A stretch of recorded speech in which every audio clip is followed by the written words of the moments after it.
Hello to 3C and everyone who's watching this video. It's good to be able to share again. And yeah, I'm sharing so shortly after the last time I shared, and part of that reason is that I want to follow on from the kind of ideas that we looked at when we looked at 1 Timothy chapter 6.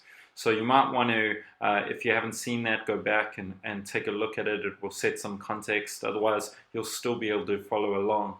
If we looked at, in the last sermon I gave, if we looked at this idea or asked this question of ourselves, are we using God as a means to an end?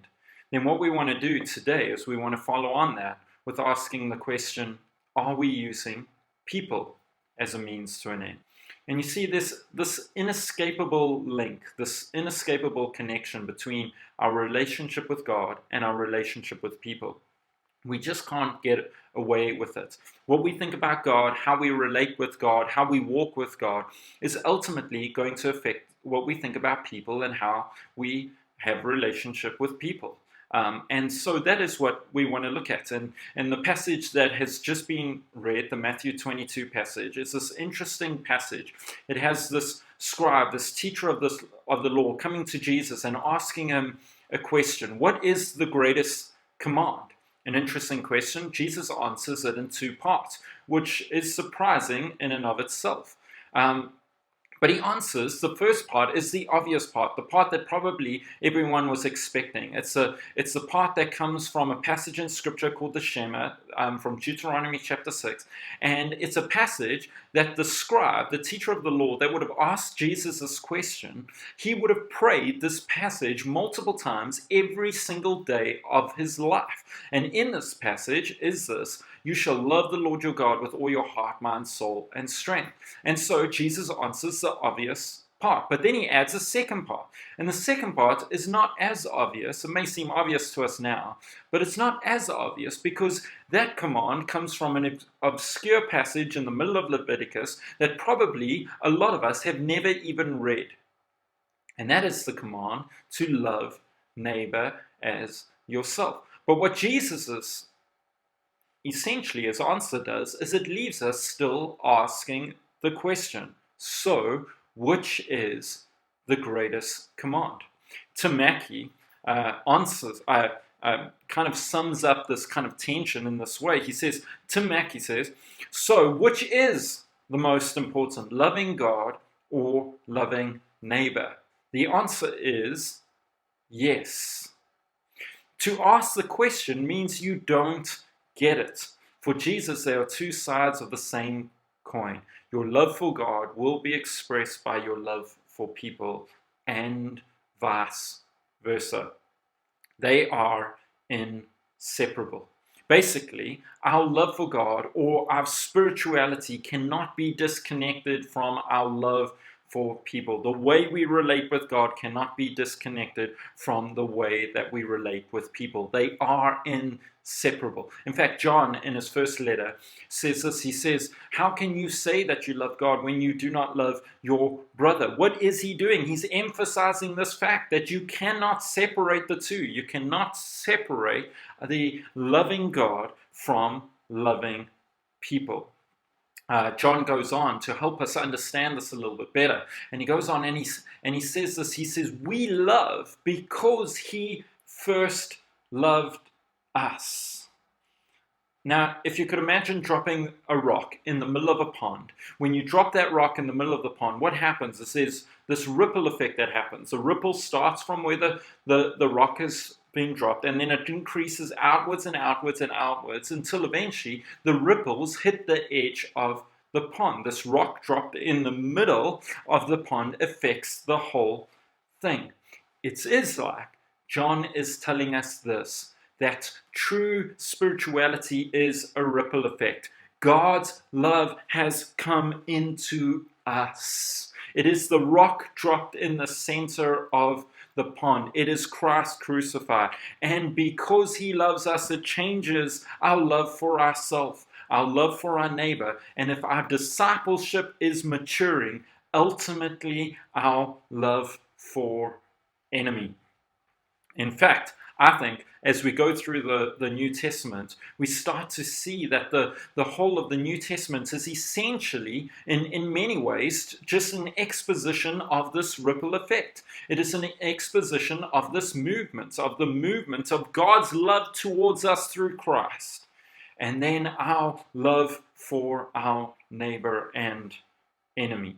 Paul highlights how all-encompassing this idea is in Galatians 5 when he says all of the law and the prophets is summed up in this: love your neighbor as yourself. What is Paul saying? Paul is saying essentially all of Christian ethics, our understanding of people and how we relate with people, can be summed up in one simple phrase: love your neighbor as yourself. I think we can see that essentially there is an inseparable link between our relationship with God and our relationship with people. There is a link between how we deal with God and how we deal with people, which means if we stop, like we tried to do 2 weeks ago, and assess our intentions and motivations with God, we inevitably have to get to the place where we do the same with people. So if we are asking ourselves, God, are we using you as a means to an end? We need to get to the point where we ask ourselves, are we using people as a means to an end? And that is what this sermon is about. Now, if you are familiar with philosophy, and especially the philosophy of Immanuel Kant, you'll know that this was a major theme in his work, that Immanuel Kant essentially tried to understand this idea of, are we using people as a means to an end? And obviously he said, no, we shouldn't. People have inherent value in and of themselves. Interesting sidebar. If you want to find a humorous take on Immanuel Kant's philosophy, you can watch the Netflix series The Good Place. It is quite a humorous take on ethics. But I think it would be fair to say that before Immanuel Kant came up with this idea of people having inherent value, Jesus was demonstrating that. And so now I want to get into a passage in Judges chapter 5. It's quite an obscure passage, but before we get into that passage, I want us to engage with each other again. It's going to be a little bit different from how we did last time, but I want us to do two things. The first thing that we're going to do is we're going to discuss amongst each other or think through ourselves if you're alone. And what we're going to try and do is build up our neighborhood, not our geographical neighborhood, but what I would call our people neighborhood, which is who are all the people that I interact with in my life. And what I want us to do is think about all those people and then try and categorize them into two groups of people: those who I intimately interact with and those who I just interact with because of work or life or space. And so you're going to try and put all your family, friends, your deep, intimate relationships, maybe church members, into one group. Think about their names, think about who they are, and then try and think about all the other people that you interact with in your life and put them into another group. It may be the car guy. It may be your neighbor who's asking you to do something. It may be a supplier. But just think about all the kind of people that you interact with, and try and categorize them into these two groups of people. So you can stop the video now, think about your neighborhood, and try and categorize everyone in your people neighborhood into these two categories.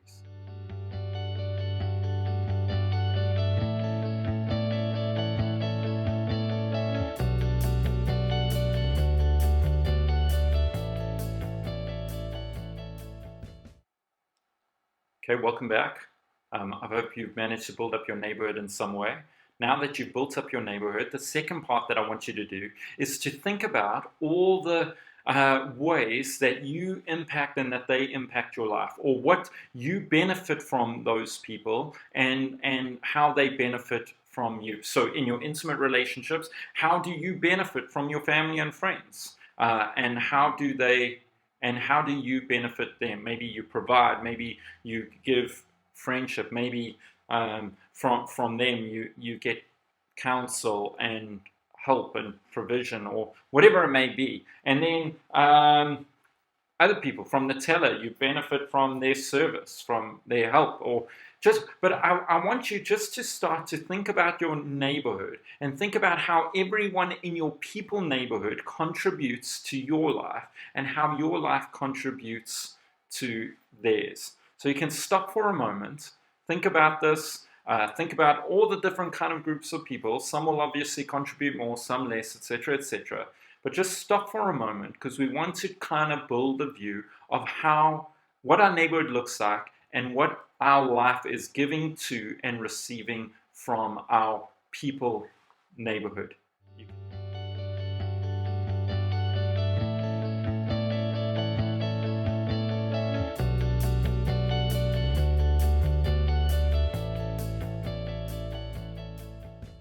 Welcome back again. So essentially what we've done is we're just trying to build a level of self-awareness about how we interact with people, and what we give and what we receive from people. I think that level of self-awareness just helps us as we go through this process of looking at this idea.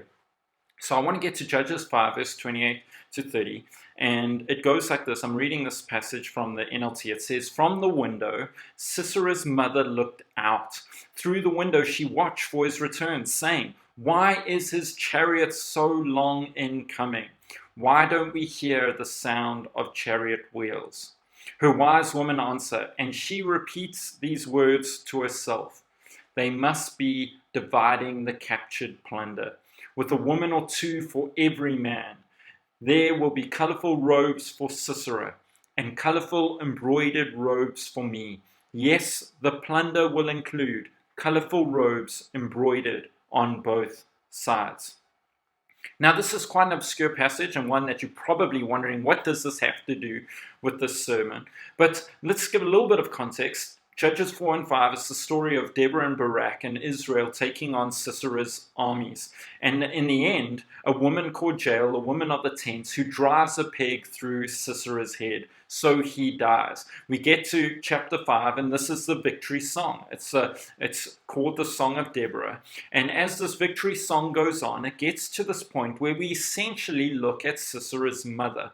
We stop and take a look at her, and her lament at the idea that her son is not coming home. What is interesting about this lament, as you read it more and more, is how much space in this lament is taken up by plunder. How much of her lament is taken up by the thoughts of the plunder that is coming back from their warmongering. The thought of the women and children and the wealth and the luxuries that will be brought back. She is obsessed with the spoils of war.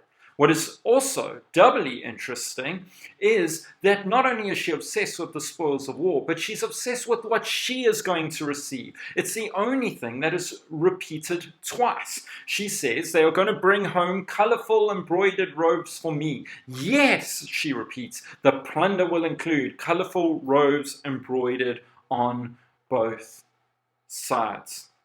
It is like her focus is more on the embroidered robes coming her way than on the loss of her son. It is as if the writer is trying to lead us to a point where we get this idea that Sisera's mother is mourning the loss of her lifestyle more than the loss of a loved one. Now, this is really striking because it's put in the context of a story of the revival of Israel. It's a story of, it's a song sung where Deborah is essentially singing about a nation revived. And a nation revived, she's saying, is a nation that is willingly giving themselves. You can read that in verse 2 as the song starts, and you can go on and read it as it continues, that idea through that the people are willingly giving themselves. So we've got in this song the contrast between the revival of Israel, willingly giving themselves, and the joy that comes with when people start giving themselves, as opposed to the lament, the pain, the depression of someone who has their whole life been taken from others, and now that has stopped. you've got this contrast, and this contrast heightens what the essentially the wrongness of Sisera's mother's lament. You have this idea that Sisera's mother has been using people as a means to an end. And not just using the Israelites, not just plundering them of their wealth, not just using their labor and exploiting them of all their productivity so that she can live a luxurious life. No, she is exploiting even her very son. Her son must go to war and take on these the Israelites and bring back the plunder. Her usefulness of her son to her is based on his ability to support her lifestyle. She is using her neighborhood as a means to an end. She is using the people in her life to support her lifestyle rather than caring about the value of their lives. Now, in case we so easily think that this is from the days where people went to war and plundered and all of that, and we are nothing like that. We have totally changed. I think if we stopped and we thought about it, we would realize we are more like this than we think. I'm going to tell you a little bit of a humorous story, but I hope you get the idea here. But the other day, Ruby, which is my youngest daughter, she's quite cute and she's affectionate, and everyone loves getting hugs and that from her because she's just like super affectionate, and people love that. But the other day, she comes to Lisa and she asks for a treat. I think Lisa says no, and she says, "But Mom, I will give you a hug if you give me her treat." Now, it's a little bit of a humorous thing that she's picked up on this, but it's also a painful thing that somehow Ruby, a 4-year-old, has learned that her hugs are a commodity that she can trade. That somehow we have seen her hugs as something that she can give us to benefit us. She has thought of herself, of us, thinking of her as a means to an end. That she has a commodity that she can trade, rather than us just loving her for herself. And that's a little bit of a sad story in some sense. I think Lisa and I were a little bit saddened by that somehow Ruby has got this idea that her hugs are a commodity to trade. But what it highlighted to me is how much we do this, is how often we think of people as a means to an end. My domestic worker, her usefulness is based on how well my house is cleaned. My wife's usefulness can sometimes just be seen as is she providing meals or this, and total gender stereotyping there, which that is another thing to be covered. But sometimes we look at people and we see them only for what we benefit from them, rather than seeing them as having value in and of themselves. I don't know if you've noticed this, but I think some of this thinking has been heightened by the coronavirus, by a time when people are getting sick, where people are scared, where people are having to self-isolate and go into quarantine. All of a sudden, someone who has been really useful to you, who you need to get stuff from them, they have to go into self-isolation. It may be an employee, it may be a domestic worker, it may be a friend, and all of a sudden you can't get hold of them, and now you're really irritated, you're frustrated, you're like, why is this happening? And I think what the coronavirus is doing is it's highlighting to us this very idea that we so often miss, that sometimes we are just using people for what we get from them, rather than valuing them in and of themselves. So, you give me, you provide for me, therefore you are of high value. You do not provide for me, or you bring me pain, therefore you are of low value. I think one of the things that we can do is we can use the 3 P's of assessing people's value to ourselves. This is the P's that we often use subconsciously, and it's the P's of productivity, pleasure, and pain. And the idea is that we assess people on whether they are productive, whether they bring pleasure, or whether they bring pain. So, a productive person is someone whose lives produce something of value for us. It may be our parents' productivity producing us comfort and wealth, and our value of of those people are based on how productive they are. When they cease to be productive, they no longer have value to us. They are no longer valuable. We often base people on their productivity. What are you producing that benefits my life? When you do not produce that, I do not have value for you anymore. Or pleasure. Are you making me happy? Are you bringing me joy? Are you making me laugh? Or, are you bringing me some form of physical pleasure? Sometimes our value of someone can be based on the pleasure that they give us. Should they stop giving us pleasure, our value for them decreases. And finally, which is essentially a similar idea, just on the other side, is that of pain, which is essentially this idea. If you bring me pain, you are less valuable to me. Or even worse, is so often people are in pain, can't provide for us, can't bring stuff to us. They need stuff from us. And so our value of people can be, if you are needy, then I have less value for you because you need from me rather than providing for me. It is, in part, why the poor are often so undervalued in society, why people have such a low view of the poor in society. And partly is because they are unable, in the state that they are in, to provide, to be productive in the way that we want them to be, to provide pleasure, and they are more needy than others because of their poverty. So we don't place a high value on them. But how wrong that is. How wrong it is that we can exist in a place where we only see people's values as based on what they can give us, where we only use people as a means to an end. If we looked at discontentment last week as being kind of this idea that we get discontent when we start using God as a means to an end rather than an end to himself, I think we could say that we start getting discontent in our relationships when we start using our relationships as a means to an end. I'm frustrated with my wife because she hasn't done that. I'm frustrated with this person because they didn't make my shopping experience pleasurable.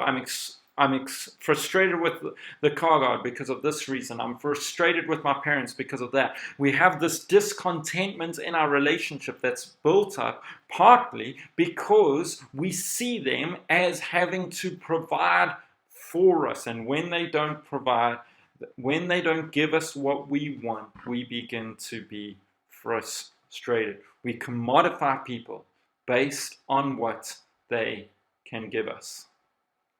So, flying through this, but I want to give us 3 points on how we can guard ourselves against the ingrained tendency to commodify people and to use people as a means to an end. We're going to look at 3 things. We're going to look at the idea of giving, the idea of caring, and the idea of listening.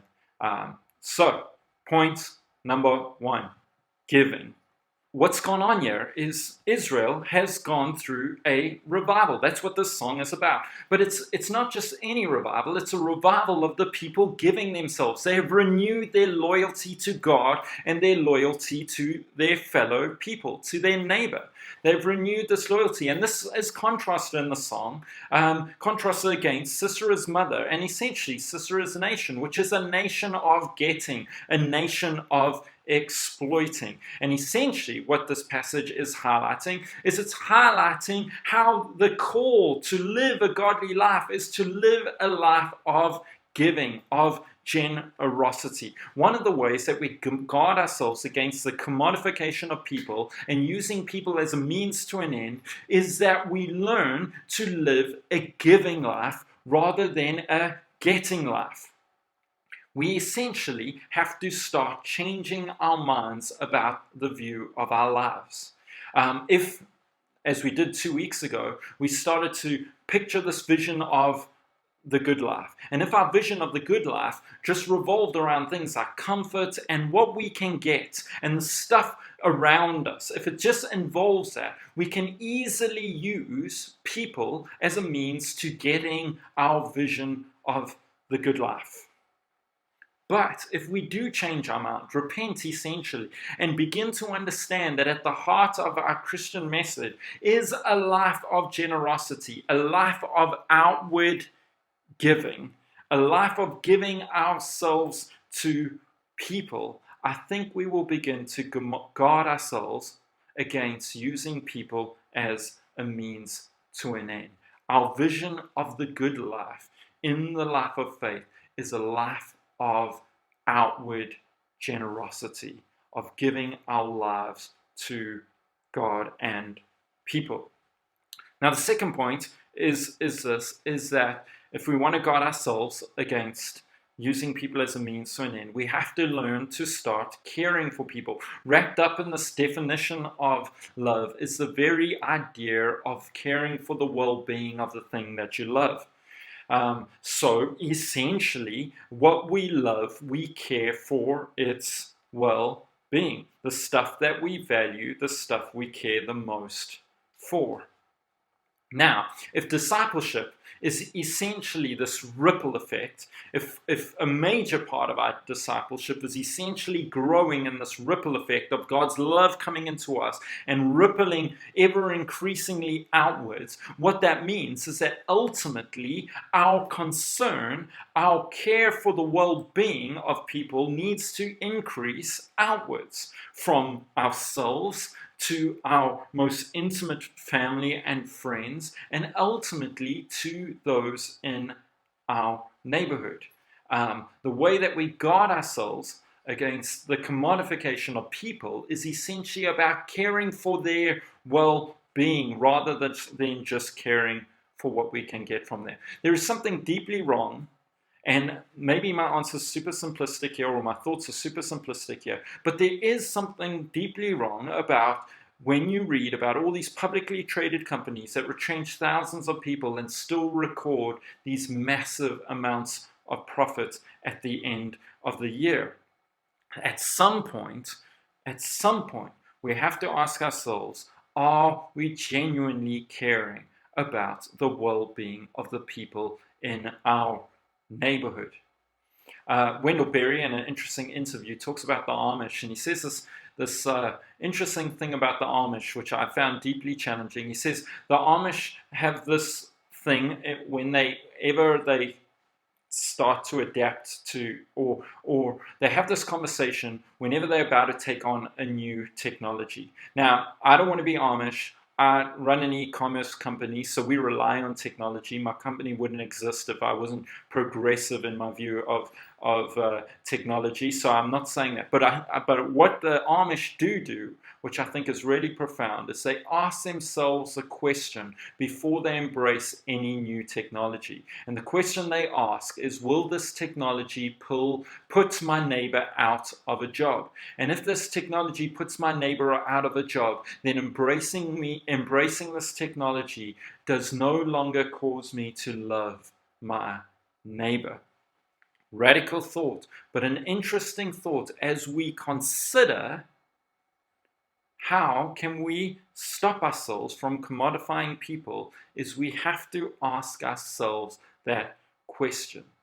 Is my actions and my lives genuinely caring for the well-being of those people around me?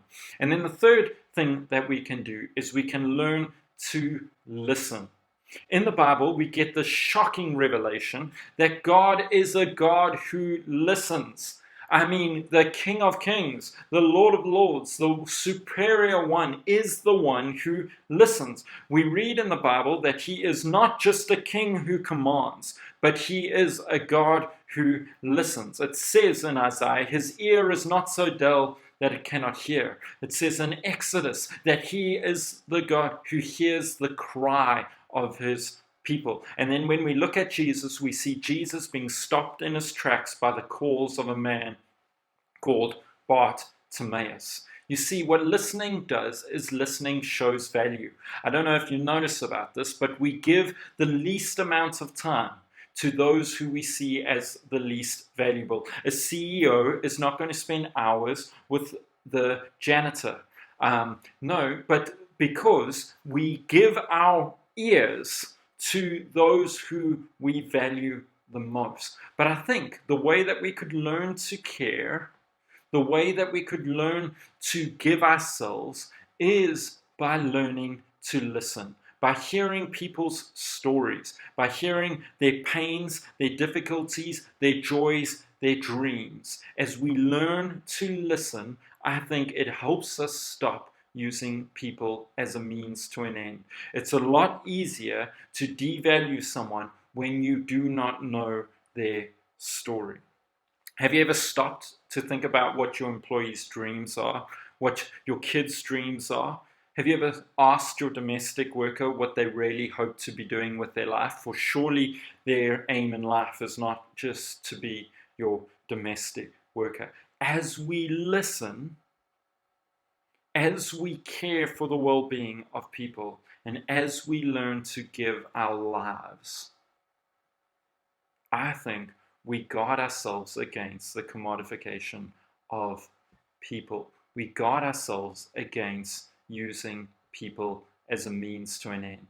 I want to finish now, but I think you probably by now you would have probably picked up that in fact this sermon is not really about using people as much as the last sermon I gave was not really about contentment. The last two sermons have essentially been about love, about paying attention to the work of Jesus on the cross and the love of God that we receive through the Holy Spirit into our hearts because of that work, and how that love ripples like a rock dropped into the pond into every area of our lives. These sermons are essentially about realizing that the good life, the content life, the healthy relationship life is really just about paying attention to the ever-increasing ripple effect of God's love in our lives and allowing that work to take center stage. God loves us. It changes us. It changes us deeply.